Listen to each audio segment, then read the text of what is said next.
The Assembly will hear an address by His Excellency Allah Maye Khalina, Prime Minister, Head of Government of the Republic of Chad.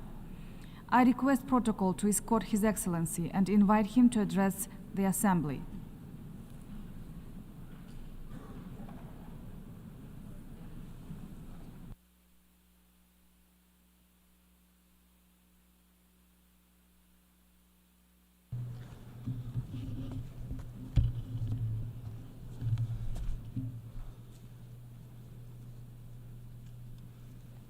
Madame la Présidente,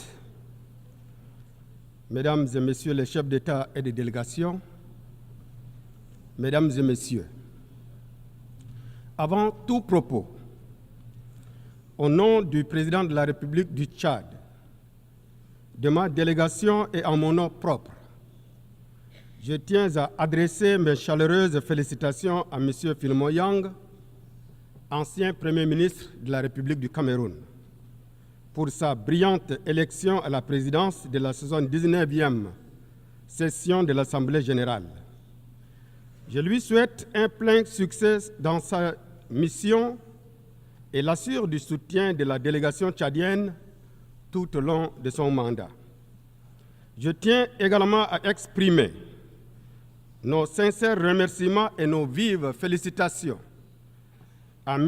Denis Francis, président sortant de l'Assemblée générale, pour l'excellent travail accompli au cours de son mandat. Je voudrais aussi faire part de ma très haute appréciation et de mon soutien total à M. Antonio Guterres, le secrétaire général de l'ONU, pour son leadership et son engagement en faveur d'une organisation des Nations unies renouvelée, capable de répondre aux attentes des peuples du monde. Excellences, Mesdames et Messieurs, le thème de cette session, l'unité dans la diversité, pour l'avancement de la paix, du développement durable et de la dignité humaine, partout et pour tous, résonne profondément avec les aspirations et les défis que nous rencontrons au Tchad, en Afrique et dans le monde entier. La promotion de la paix, du développement durable et de la dignité humaine ne doit pas rester un slogan ou un exercice rhétorique. Cette session doit nous inciter à agir avec détermination et compassion pour construire ensemble un monde juste et pacifique où chaque individu et chaque communauté peut prospérer dans la dignité. Pour ce qui concerne le Tchad, mon pays, comme de nombreux pays du Sahel, la paix demeure un enjeu crucial.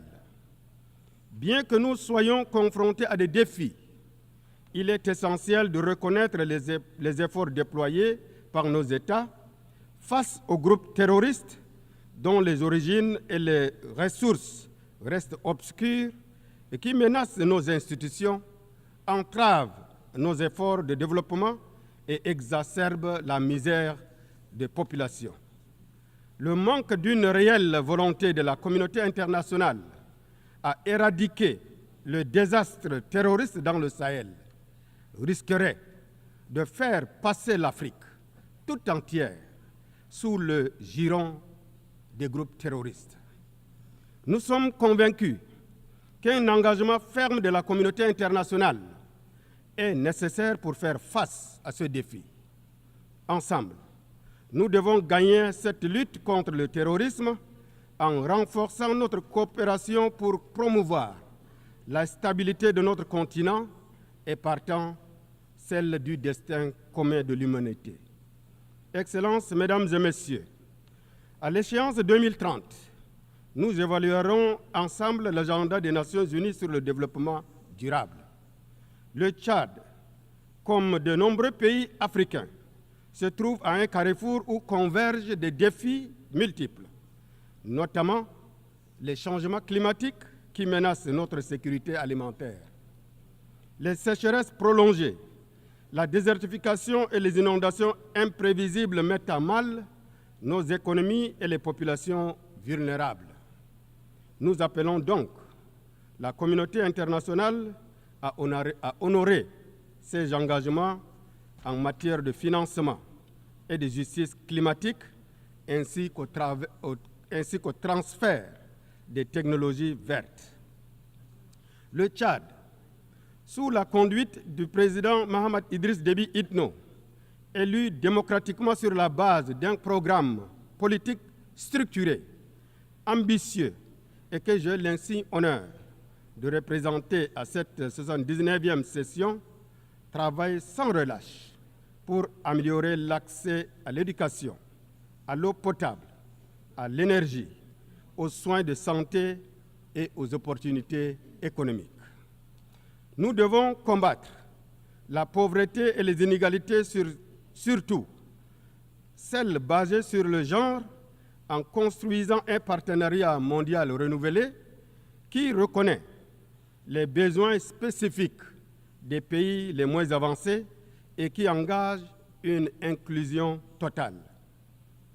Nous demandons un accès équitable aux vaccins ainsi qu'aux technologies médicales de pointe, car la santé et l'éducation sont les fondements de la dignité humaine. Nous sommes également déterminés à promouvoir l'inclusion sociale, l'autonomisation des femmes et des jeunes et la protection des droits humains. À cet égard, le soutien de la communauté internationale est crucial. Excellences, Mesdames et Messieurs, l'avenir que nous façonnons aujourd'hui déterminera le monde que nous voulons léguer aux générations futures.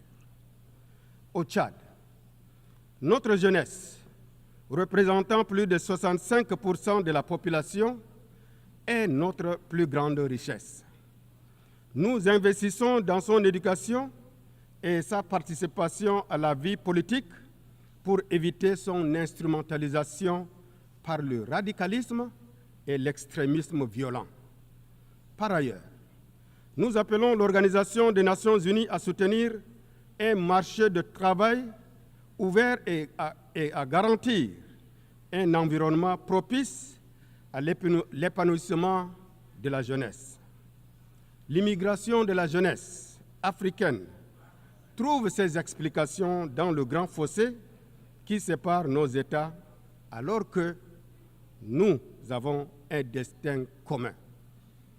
Mesdames et Messieurs, dans le cadre de notre politique intérieure, nous sommes fiers de notre transition politique couronnée par les élections libres, démocratiques et transparentes qui ont consacré l'élection du président de la République, Mahamat Idriss Déby Itno, à la magistrature suprême de notre pays pour un mandat de 5 ans le 6 mai dernier.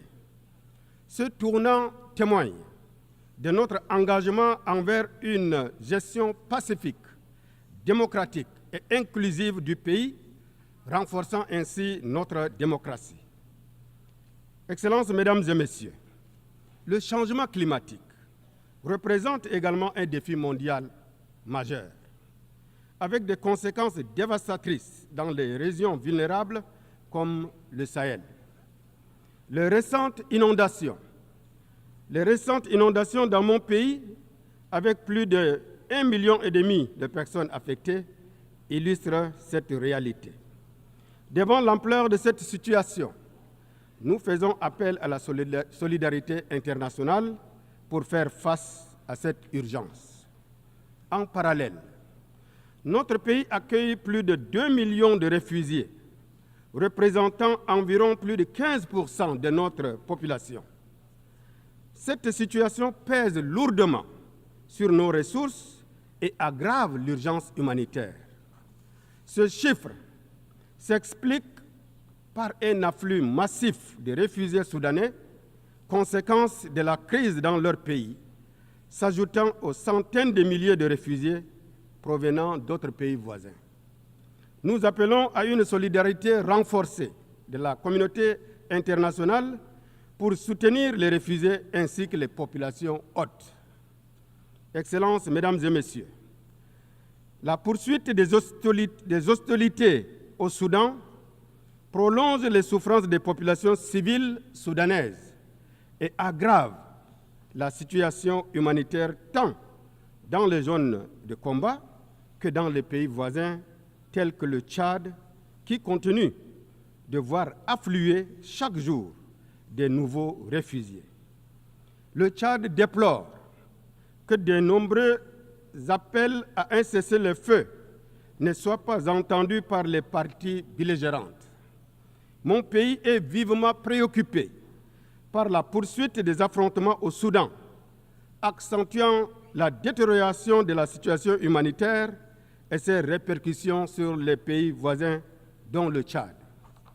Le Tchad réitère, une fois de plus, son appel pressant aux parties en conflit pour qu'elles cessent immédiatement les hostilités et facilitent un accès humanitaire sans entrave aux millions de victimes de cette guerre fratricide et renoue le dialogue politique. Le Tchad reste convaincu que la crise actuelle au Soudan ne saurait trouver de solution par les armes, mais par la voie pacifique, à travers un dialogue intersoudanais en vue d'une paix durable. Le Tchad réaffirme, enfin, son soutien à toutes les initiatives en cours pour restaurer la paix et la stabilité au Soudan. S'agissant de la crise libyenne, nous appelons toutes les parties à faire preuve de dépassement en vue de sortir de l'impasse politique dans laquelle le pays se trouve. Excellences, Mesdames et Messieurs, les conflits ne se limitent pas qu'à l'Afrique. La situation en Ukraine, tout comme le conflit israélo-palestinien, souligne les dangers de ces violences injustifiées qui font tant de victimes innocentes sur fond de tensions géopolitiques de plus en plus vives. En ce qui concerne le conflit israélo-palestinien, nous condamnons fermement les violences et exactions commises contre des civils innocents et réaffirmons notre engagement en faveur de la solution à deux États ainsi que le droit inaliénable du peuple palestinien à l'autodétermination, tout en appelant à une solution pacifique et négociée de ce conflit. Le monde ne peut rester insensible et avoir la conscience tranquille face aux images insoutenables qui nous proviennent de la bande de Gaza et d'autres localités palestiniennes. Ce conflit s'étend désormais au Liban, ce qui aggrave la situation régionale. Cette escalade menace sérieusement la paix et la stabilité non seulement pour les pays directement impliqués, mais aussi pour l'ensemble de la région. Le Tchad plaide pour la levée de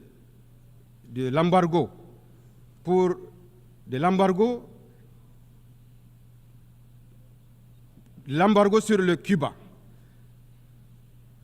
qui nuit à son peuple et entrave son développement.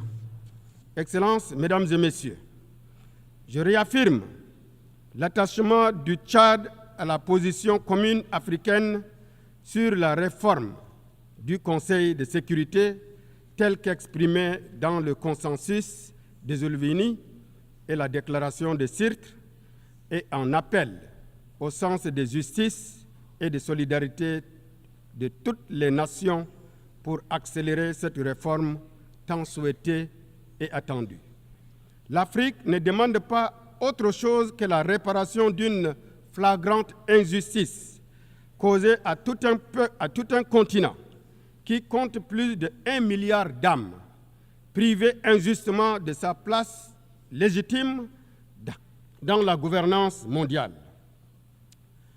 Madame la Présidente, Excellences, Mesdames et Messieurs, le chemin vers un avenir de paix, de développement et de dignité humaine est semé d'embûches. Mais il est de notre responsabilité collective de le tracer.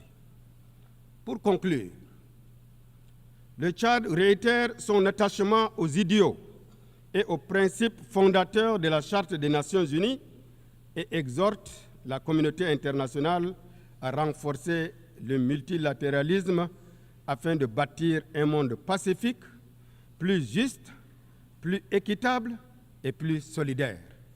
Je vous remercie pour votre bien aimable attention.